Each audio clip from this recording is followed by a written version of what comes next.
Hey guys, happy Groundhog Day. I literally had no idea how tricky painting a groundhog is. He's a handsome little guy, so cute. I really am liking the painting so far. I have to do one more pass on it. Making a mess. I'm really good at making messes. That's for sure.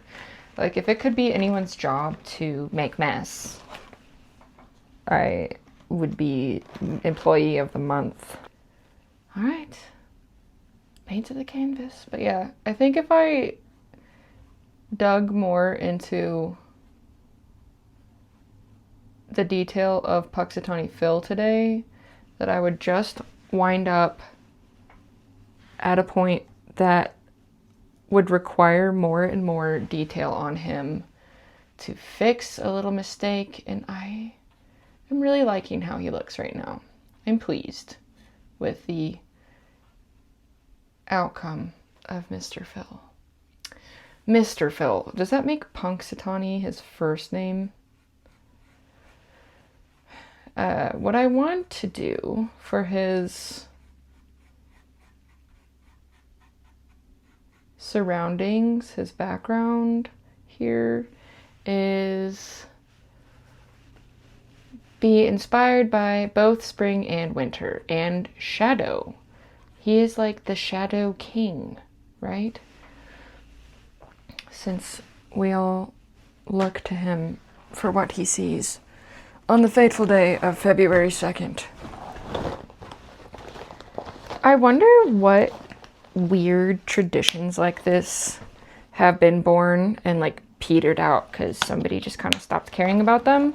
What makes Groundhog Day different in that vein? Like, why has this tradition persisted? The people who live there and keep this going, obviously. I know what you're wondering, because it's like a really important question, which is, what would my name be if I was part of the inner circle, the Groundhog inner circle?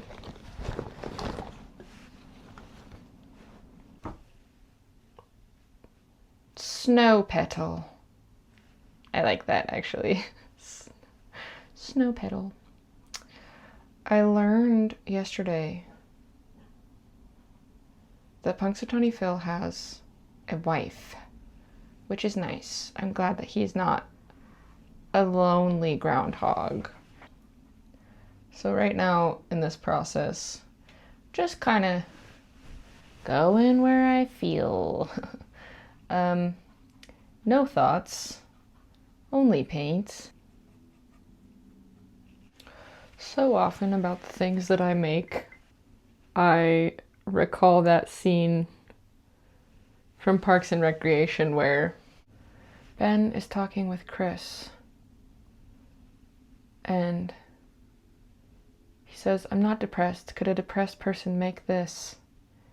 And then he shows him an incredibly short stop motion animation with a song. It's like, "Standing in the place where you live."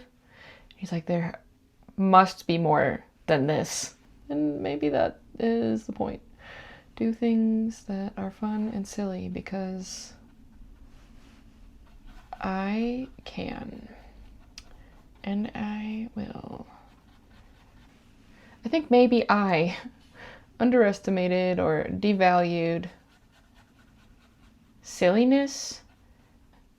I don't know. I know that there was a period of my life where I felt more compelled to be taken, like I needed to be taken seriously. I need to just have a nice time. And I think I do have a nice time.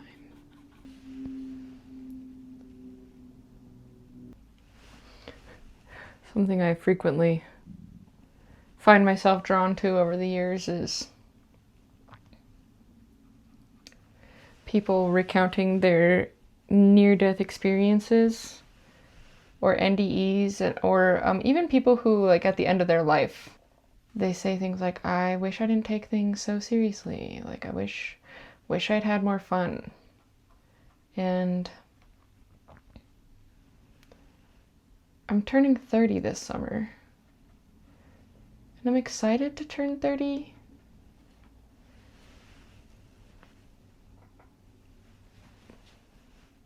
Because I have this idea that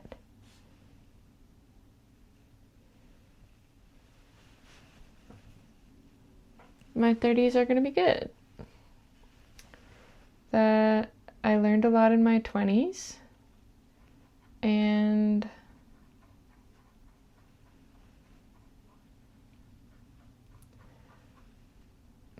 some aspects of things I've just learned are a little bit overrated.